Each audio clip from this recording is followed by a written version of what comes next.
Japan's professional football league, the J.League, is now into its 34th year since launching in 1993. With the league's shift to an autumn-spring calendar, a special season was held in the first half of 2026 called the 100-Year Vision League. This special season began with the regional round, where the league was divided into East and West divisions, meaning derbies aplenty and pride on the line throughout. This was then followed by a playoff round, in which clubs finishing in the same position from each region faced off home and away to decide the final nationwide standings. Join us now for a look back on a competition filled with drama and excitement, from close finishes to penalty shootouts and countless other thrilling storylines. This is the MEIJI YASUDA J1 100-Year Vision League Season Review.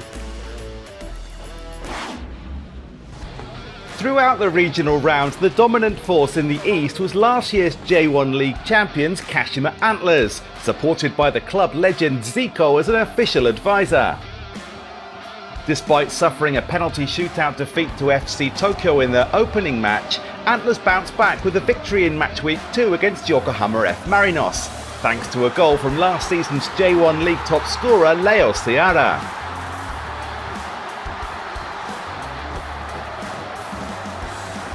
After that, they never looked back.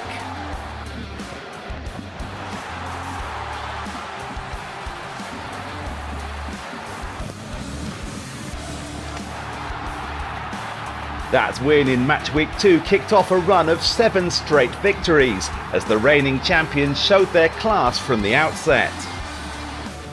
In stark contrast to Antlers, Kashiwa Reysol, the runners-up in J1 last season, struggled badly. They fell to 3 straight defeats from the opening day and never found their rhythm, later suffering a 6-match losing streak from match week 10. Reysol reached the end of their campaign having never been able to challenge at the top. The newly promoted clubs also caught the eye in the East. Mito Hollyhock had made history with their first ever promotion to J1. And in match week 3 they faced Jeff United Chiba, who were returning to J1 for the first time in 17 years. The match was decided by a penalty shootout, with Hollyhock claiming victory for a historic first ever J1 win. In late April, FC Machida Zelvia reached the final in their debut appearance at the AFC Champions League Elite.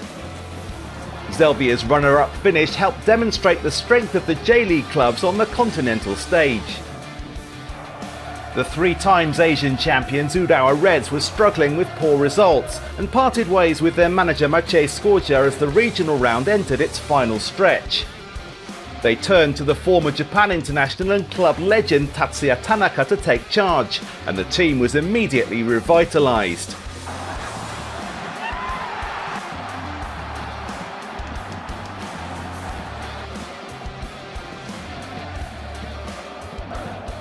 Four consecutive wins after the change in manager, as one of the J-League's biggest clubs rediscovered their momentum. Kashima Antlers continued to lead the way at the top, with FC Tokyo in hot pursuit. The capital club had in their ranks the Japan international Yuto Nagatomo, who also played for Inter Milan in Serie A. They accumulated points steadily from the outset and crept ever closer to Kashima Antlers.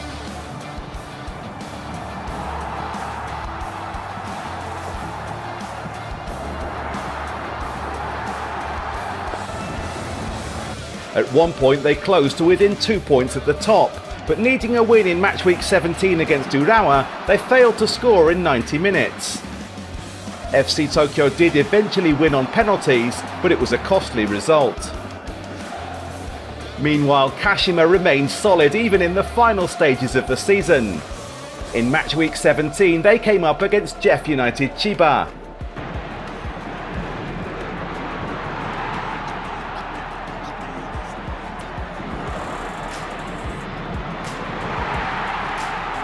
Two goals away from home to win comfortably.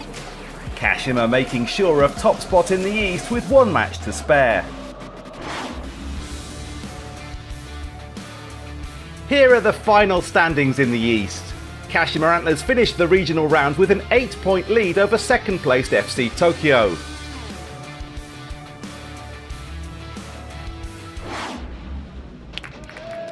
In the west half of the regional round, Kyoto Sanga FC made a strong start, having achieved their best ever J-League finish of 3rd place the previous season. After a penalty shootout loss to Vissel Kobe in the opener, they won 3 straight games from match week 2.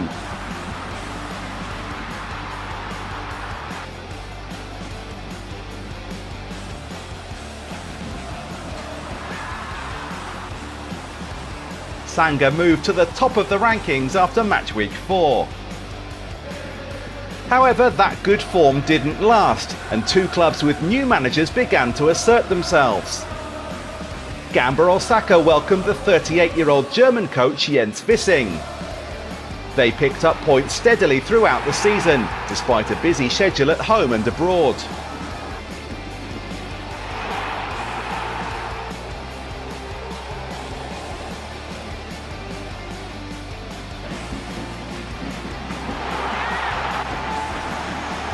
Wissing had clearly adapted well to J-League football, as Gamba remained in the title race. Vissel Kobe also welcomed a new German manager in Michael Skibbe, a coach with ample J-League experience after 4 years at Sanfrecce Hiroshima. He deployed an aggressive, high-intensity style both with and without the ball.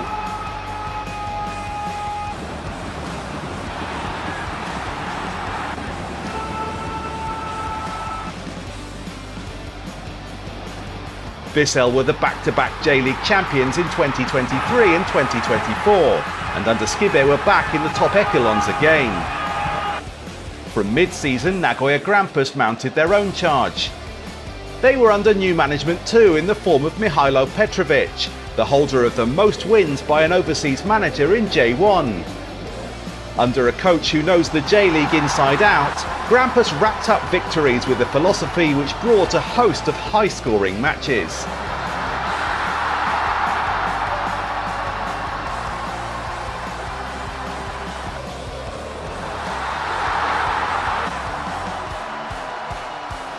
From match week 14, they racked up 3 wins in a row to sit top of the table with 2 games remaining. As the league entered its closing stages, there was big news on the Asian continent. Gamba Osaka had defeated Al Nassr, the club of Cristiano Ronaldo, to claim the AFC Champions League 2 title, the 10th major trophy in the club's history. And so the regional round came down to its final match week. The title race in the west had narrowed to a 2-way battle between Nagoya Grampus and Vissel Kobe. Grampus travelled for an away fixture at Sanfrecce Hiroshima, and it was a tough start for them as they conceded the opening goal. They levelled before half-time, but immediately conceded again.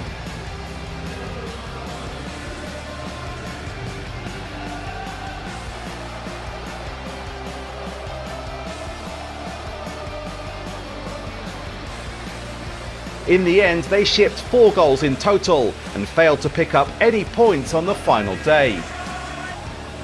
Vissel meanwhile travelled to face Avispa Fukuoka. They too were under pressure from early on, but just before half-time,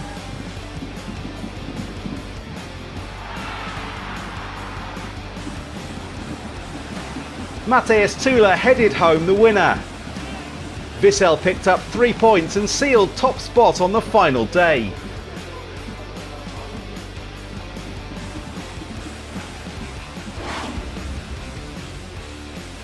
These were the final standings in the West. The playoff round would then see clubs finishing in the same positions from East and West, competing in 2-legged ties to determine the final nationwide standings. The playoff round delivered, with fierce contests taking place across the country. The unmissable showpiece, however, was the championship match to decide the overall title. The West leaders Vissel Kobe hosted the East leaders Kashima Antlers in the first of the 2 legs. A dramatic match produced an outcome beyond all expectations. On 28 minutes, Yuya Osako stood up to take a free kick. He scored directly from the set piece to give Vissel the lead.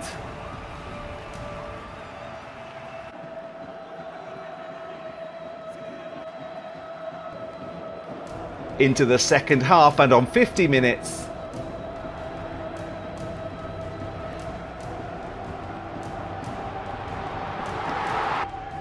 with a bit of help from the ball boy, Osako scored again to double Vissel's advantage.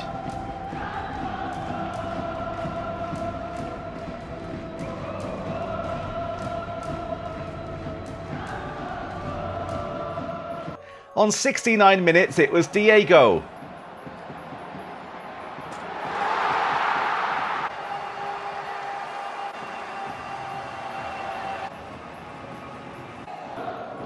On 89 minutes, Ren Komatsu converted a penalty for the fourth goal.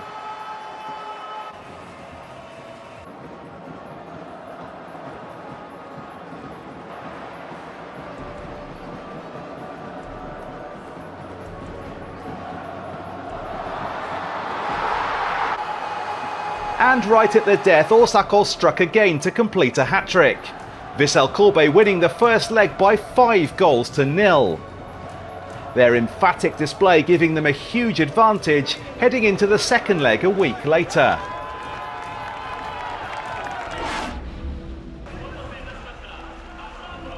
Kashima Antlers needed a minimum of 5 goals if they were to have any hope of the title. At home in the second leg, they launched a relentless assault from the off.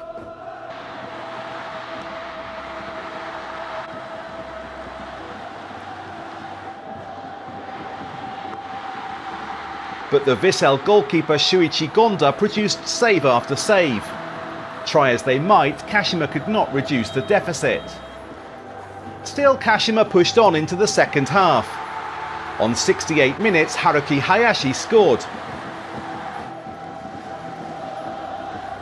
Then 2 minutes later, it was Kei Chinen.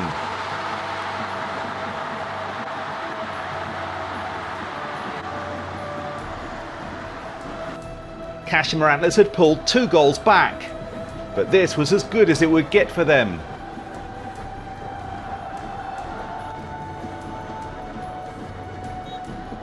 Vissel Kobe emerging as 5-2 winners on aggregate to take the title. They win a cash prize of 150 million yen, about $1 million, and were crowned as J1 100-year Vision League champions. 本当にすごく難しい戦いでしたし、ただホームで 5-0 で勝ったからこその今日の優勝できた要因だったと思うので、はい、チーム全員で喜びたいなと思います。やっぱりホーム&アウェー形式でやるってなると、やっぱり第2戦目ホームで戦う方が有利なので、その分やっぱ1戦目僕ら全て出し切りましたし、本当にあそこで 5-0 できたってことが優勝できた要因だと思います。そうですね、もう一回アジアを取りに行きたいなと本気で思っているので。来シーズン、アジアの舞台でいい戦いをしたいなと思います。The special season ended with Vissel Kobe taking the spoils, and now the J-League steps into a brand new era with the 2026-27 season kicking off this August. From me, Ben Mabley, and the rest of the team, thank you for your company throughout the J1 100-year Vision League. See you soon.